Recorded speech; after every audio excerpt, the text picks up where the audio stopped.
Welcome back to another episode of Rock Boys Football. Dan Lanning and the Oregon Ducks playing host to Lincoln Riley and USC Saturday afternoon. Legitimate college football playoff vibes. And look, do we think Oregon is the more complete football team heading into this matchup?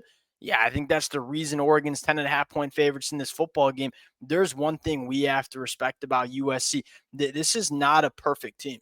Like, there are some flaws on this football team, ain't no doubt about it. USC fans would not argue with that take.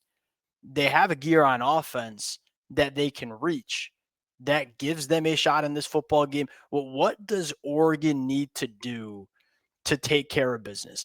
There's one thing that I think really does favor Oregon in this matchup right off the rip before we get nitty gritty, talk about the matchups that I think favor Oregon, is that there's different paths that Oregon can win this football game, paths that might not exist for USC. And you look at Oregon and say this game might turn into a shootout.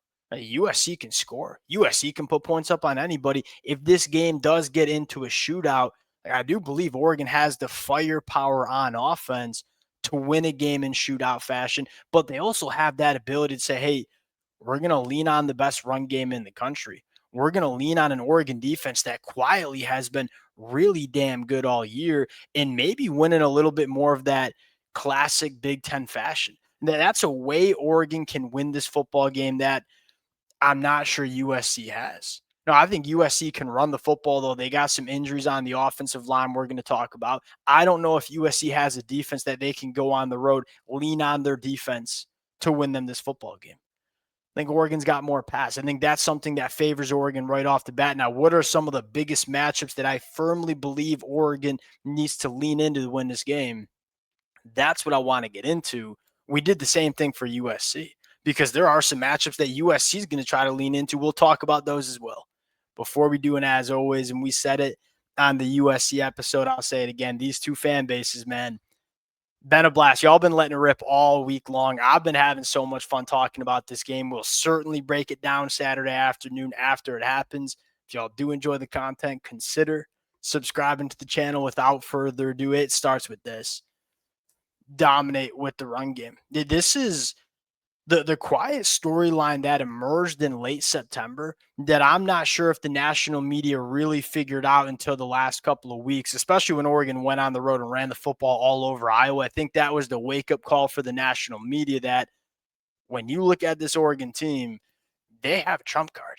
And it's this offensive line, and it's this running back room, and it's their ability to run the football in so many different ways, in so many different effective ways that I think you want to lean into, especially when you look at your opponent and say, USC, when they've played some really good offensive lines, some really good rushing attacks, most notably Notre Dame, USC really struggled. I mean, you talk about USC probably not being the complete team they wish they were.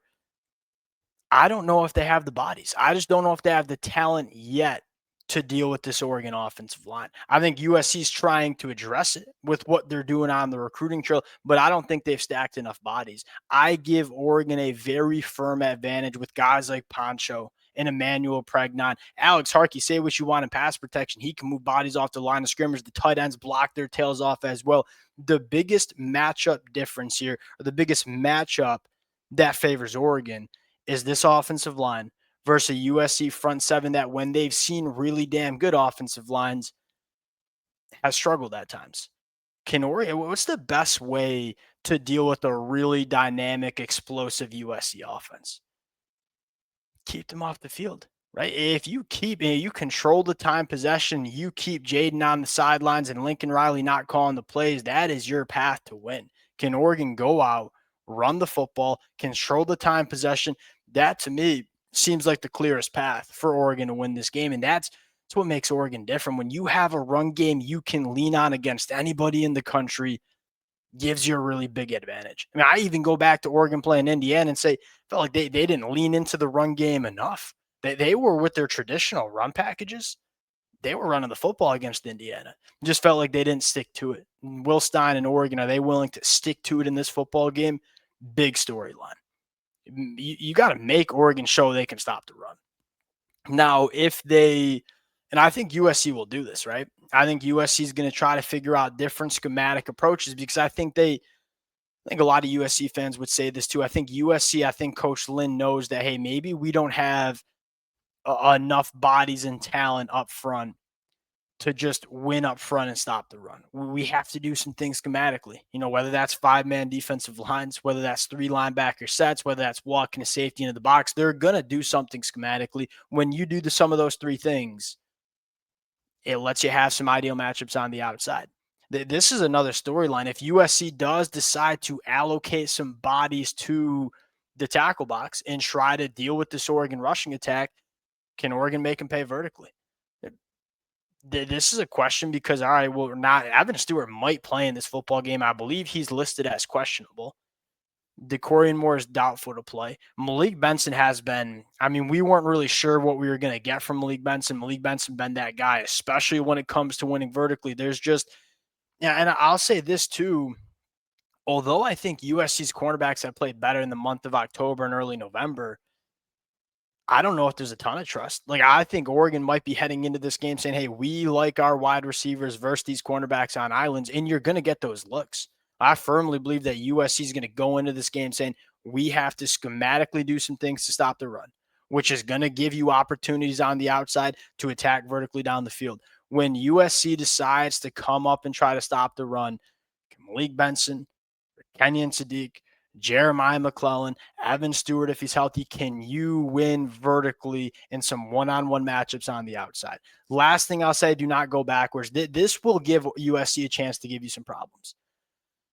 USC has struggled to stop the run. They've struggled to get teams behind the chains when they play really, really good offenses. But when they do figure out how to get teams behind the chains, they did this against Michigan. Michigan's a very good rushing attack, but USC figured out, and Michigan committed some penalties where Michigan was behind the chains, 3rd and 7+. That's when USC's at their best. They have a really good pass rush. Now, sacking the quarterback 7.2% of the time. That's top 25 in the country. Coach Lynn, really dynamic and really tricky when it comes to 3rd and long defense. If you're Oregon, I'm not sure if USC is going to manufacture a ton of run stops. You have to make sure you limit some of those pre-snap penalties. One of the things that could make this game a little bit closer than Oregon wants it is, if you're in 2nd and 6 because you just gained 4 on first down, that's a win. And then you go backwards 10. And now you're in 2nd and 16, and now you're in 3rd and 10. To me, that's the avenue to USC maybe playing some good defense, because when they get you behind the chains, they're really good at bringing pressure. They got a front 4 that can win in the pass rush. They might not be elite stopping the run. They can get after you in the pass rush. Don't give them that chance. If you're staying in 2nd and 4, if you're staying in 3rd and 2, you're moving the chains, staying ahead of the chains. USC's not USC's a different kind of defense than when they're attacking. Now, on the defensive side of the football, here's the storyline. This is a storyline not only for Oregon when it comes to beating USC. If Oregon wants to win a national championship, I think there's got to be a step from the pass rush. And it's not me getting up here and saying Mateo or Tatum or Amari or Bear. They have not been bad. Has the pass rush been national championship caliber? I'm not sure. I think if Oregon not only wants to win this football game, but if Oregon wants to win a national championship, of which I believe this team can do, your best players have to be the best players on the football field. What does Mateo you look like? What does Tatum look like? What is their impact on the football game? You look at Jaden. There's a couple of things for USC we have to know. Is number one, they might have a backup left tackle, or they might be without, I should say, their starting left tackle in Elijah Page. That's a question mark that a lot of USC fans are concerned about. Then you look at the second thing and say, all right, Jaden's numbers when he's clean in the pocket.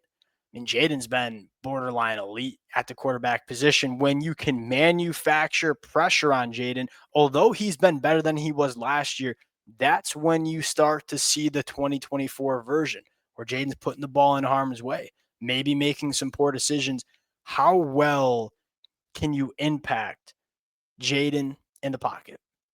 You need this pass rush to be dominant. And that's what it's going to take if Oregon wants to win a national championship. Then lastly, it's just how do you deal with Makai Lemon? And look, I'm not saying this is easy, because what makes Makai Lemon special is they move him all around. He can win in so many different ways: contested catches, route running, yards after the catch. There's not a wide receiver that's having a bigger impact on an offense than Makai Lemon. Firmly believe that. What's Oregon's strategy? I mean, when you look at the numbers, Jaden's completed 200 passes on the year.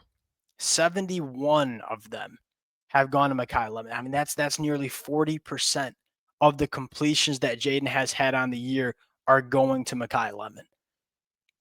How do you take him away? Does Oregon decide to say, hey, Brandon Finney, we think you're one of the best cornerbacks in the country? This is what Notre Dame did. And Notre Dame was probably the team that had the most success. Notre Dame said, hey, Leonard Moore, you're the best cornerback in the country. Follow Makai Lemon wherever he goes. It worked a decent amount. There's no taking away Makai Lemon because he's too good of a football player not to have an impact. Can you mitigate it? There's Brandon Finney or Ife Obadegu draw that card, and that's one thing that I think gives Oregon the advantage. They got cornerbacks who can. There's not a lot of teams across the country that can say they have a cornerback that can maybe slow Makai Lemon down. Oregon might. Do you decide to have Brandon Finney follow Makai Lemon anywhere he goes? Do you decide to just shade a safety over to his side of the football field every time? Do you bracket him? Dan Lanning's a hell of a lot smarter. Tosh Lupo is a hell of a lot smarter than me. What's your plan to take away Makai Lemon? Because if you can do that, Jacoby Lane can hurt you, right? And we got to have respect for Jacoby Lane. The good thing for Oregon is if it's Brandon Finney following Makai Lemon, well, you got Ife Obadegu and Jacoby Lane. But I think it starts with Makai Lemon. How well can you mitigate his impact on the game? It's going to give you a really good chance to win this football game. Cannot wait. We've talked about this football game from just about every single angle imaginable. Now we gotta go. Say that right. Now we are gonna go see how it turns out.